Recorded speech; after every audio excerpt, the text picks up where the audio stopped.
Hi, everyone. It's a real pleasure to be here. Can you all hear me? Okay, great.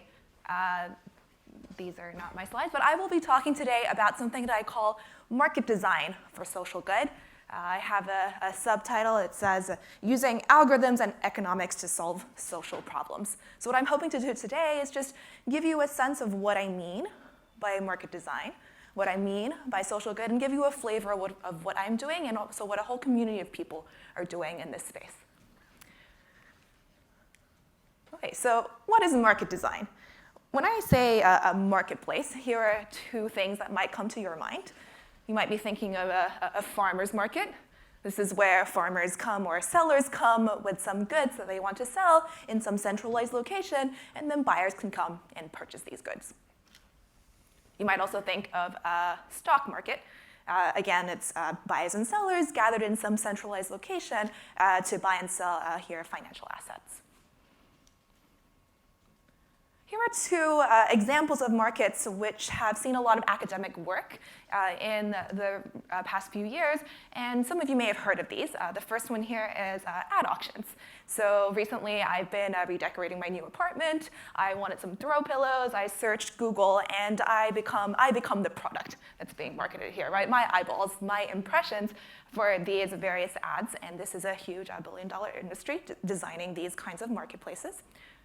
On the right here, we also have the picture of, this is a wireless tower. So the FCC Spectrum auctions were recently held a double auction was held to buy spectrum or broadband capacity from television stations to be sold to telephone, mobile, and Wi-Fi kind of companies. So that's another example. And so all of these kind of have a few underlying elements in common. How we think about marketplaces and market design is just a market is a place where there are resources and there are people who want the resources. And so market design asks, well, given that we have these centralized gathering places, how should we design them? How can we set the rules of the marketplace so the right resources go to the right people? And really, a market you can think of as, there are design choices to be made, right? Like, let's think of a marketplace like eBay. Should we let people just post prices and sell goods that way? Should we let people have auctions? All of these decisions have implications for how things are being sold and who gets what at what price. Okay, and so I work on an area called market design for social good. And if we think of a market as just a place where there are resources and people who want the resources, then we can tackle a much broader class of problems using this framework. So here are some examples. You might think of public housing. Here the resources are houses, and you're thinking, well, there are all these different tenants who want different houses. How should we assign them? You might think of the National Residency and Medical Program, or in general, just some kind of job market, right? Here are some jobs, here are some people who want the jobs. How do we decide who gets which jobs? You might also think of a school assignment, school choice in particular. Here we have cities, large cities with many public school seats. There are different students who want different seats. How can we decide who gets to go to which school? Another example is in donations. So you have a bunch of donated goods. You have recipients who want the goods. How can we decide who wants these goods? Okay, and so these three examples I've given here are pretty general. There's no. So this one on the top right here, you can think of just as job markets. This one on the bottom right here, you can think of just as donations markets. But I've given these specific examples. Sorry, I skipped ahead a slide, but I've given these specific examples because this is some past work that has been done in this space.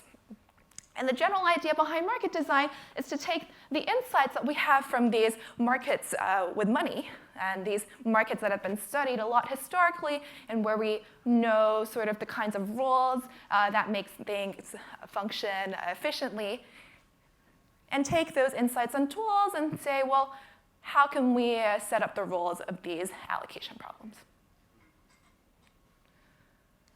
Okay, and here's the slide I was trying to jump ahead to. These three examples that I gave were all examples of markets that were designed by a professor here at Stanford. His name is Alvin Roth. For those of you who haven't heard of him, he shared the 2012 Nobel Prize in Economics for this work, for the theory of market design, and then also actually bringing it into practice. And he was involved personally in a lot of work in kidney exchange and the NRP and in school choice.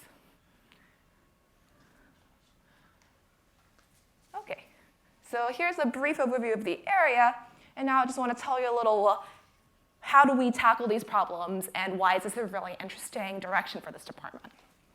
So market design asks how we set the rules of the marketplace so the right resources go to those who need them most. And naturally, if we're thinking of markets, then you think, well, we should be trained in economics somewhat, right? Like markets are the bread and butter of economists. Some other ideas that might be helpful are the concepts of game theory, competitive equilibria from economics. But on top of that, from an algorithmic perspective, there's a lot that computer scientists and operations researchers have to offer. We have a long history of thinking about resource allocation algorithms, of matching algorithms, and you really need both of these things to be working together well in order to design a well-functioning marketplace. So let me make this a little more tangible with a specific example. So I'm going back to the school choice problem. Specifically, you can think of a school assignment in New York City. Here we're trying to assign students to public high schools in New York City. Every year, about over 80,000 students are entering 9th grade in New York City. And these students have to decide between over 700 programs at over 400 high schools. On the right here, I have some pictures of the 5 boroughs in New York and all the different high schools. This is just the schools. Within the schools, there are also different programs. So this is a really large choice problem for these students. And different students may be looking for different aspects of programs. They may care more about program features or the academic opportunities. And then the different programs also have a wide range of admissions methods. Some of them administer tests to see which students get to go to the school. Some of them make you take some kind of audition if it's like an art school. And so it's a really large and complicated system, and there's a lot of people for whom a big part of their future is being decided by this system.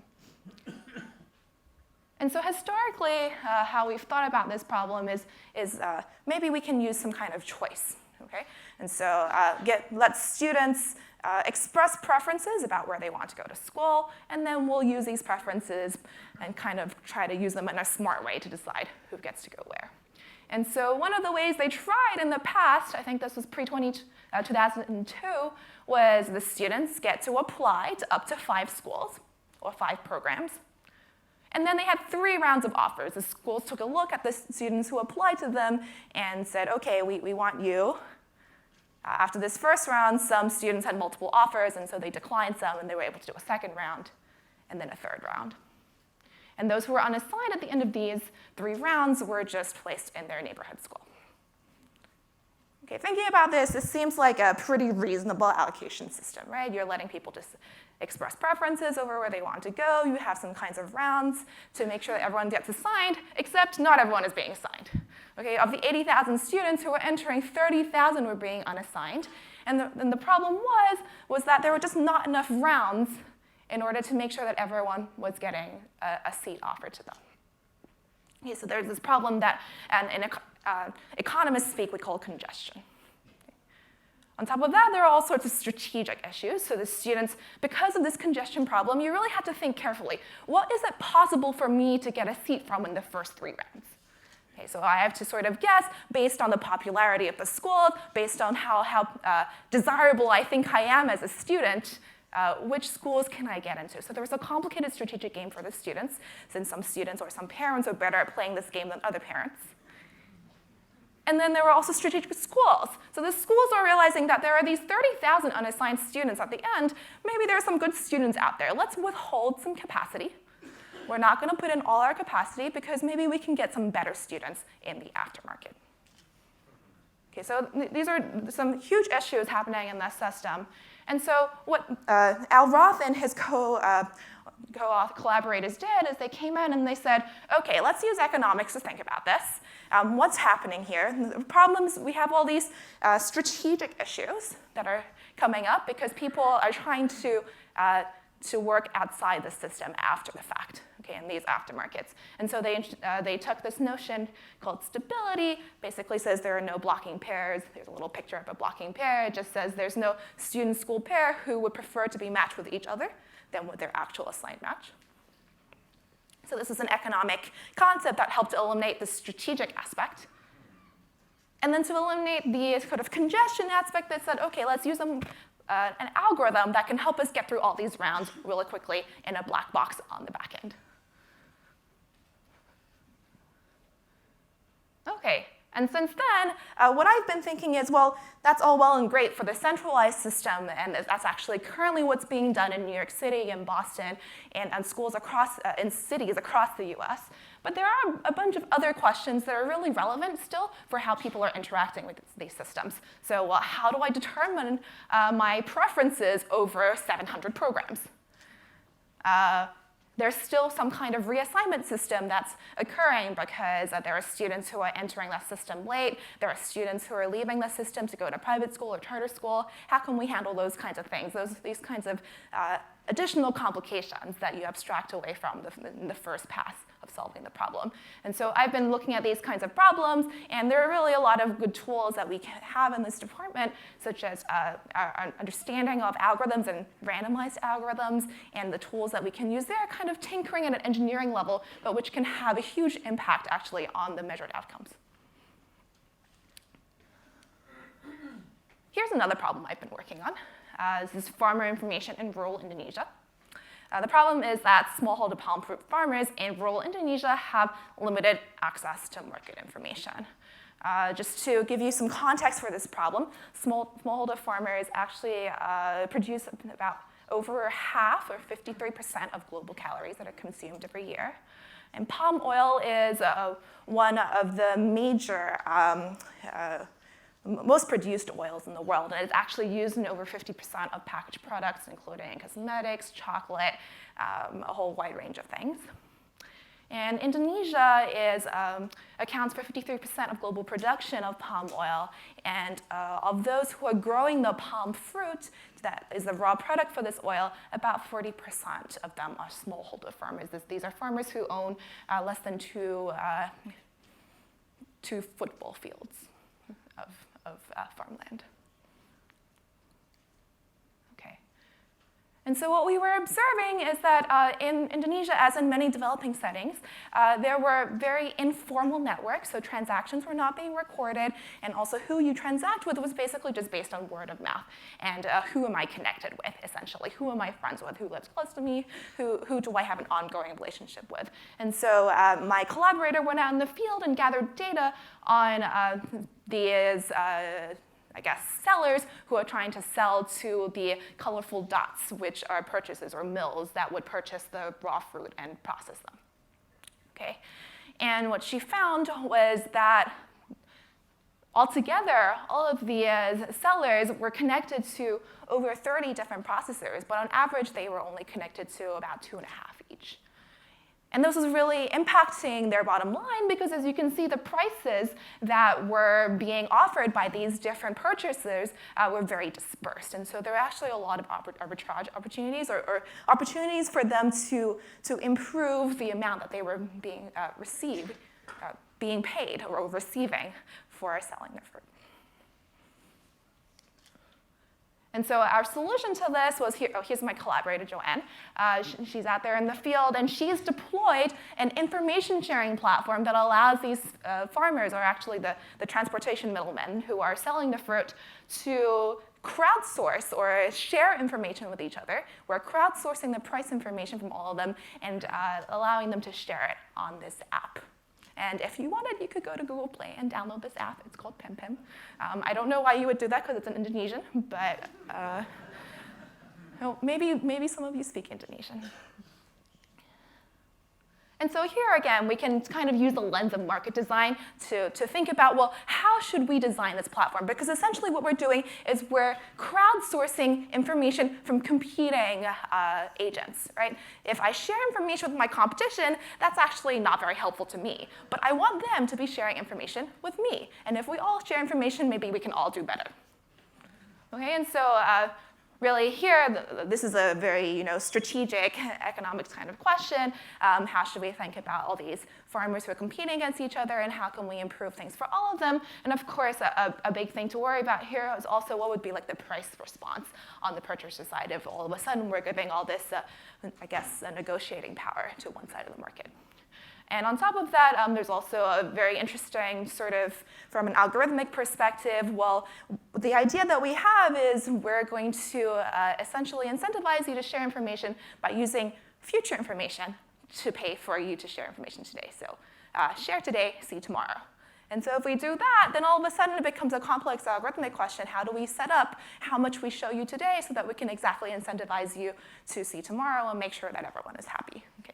So there's interesting questions going on there. And of course, there's also the app infrastructure. Unfortunately, I don't work on that kind of stuff, but that's also very interesting and very relevant in this context. A lot of the issues that we face are at that level.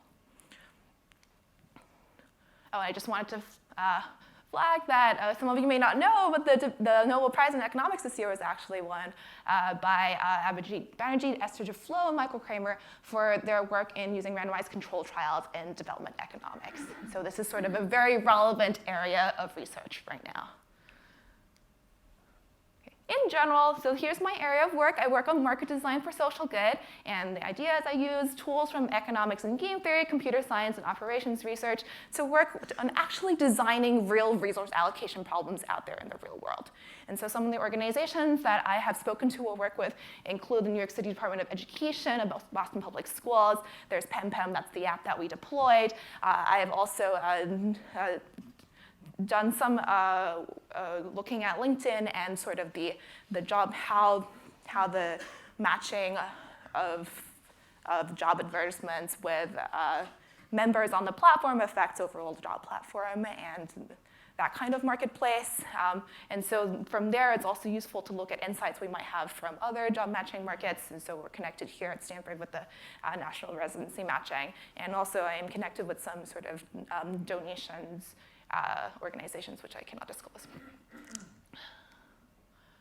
I also wanted to mention that I'm not the only person who's thinking about these kinds of problems. There's actually a huge community of people who are involved in this initiative that we call Mechanism Design for Social Good. And this was co-founded by my friends here, Reddy Abebe at Harvard, Kira Goldner at Columbia, and I currently co-organize this together with Reddy and Anna. And we have a whole host of people who gather every week, every 2 weeks, every month for various activities, including working groups looking at how can we use these techniques that I described today to address problems in inequality and bias, discrimination, and fairness in online labor markets and housing, and so on and so forth. And so there's like a really rich community of people working on this, and I'd love to talk to any of you and sort of connect you even with some of these people if you'd like. And yeah.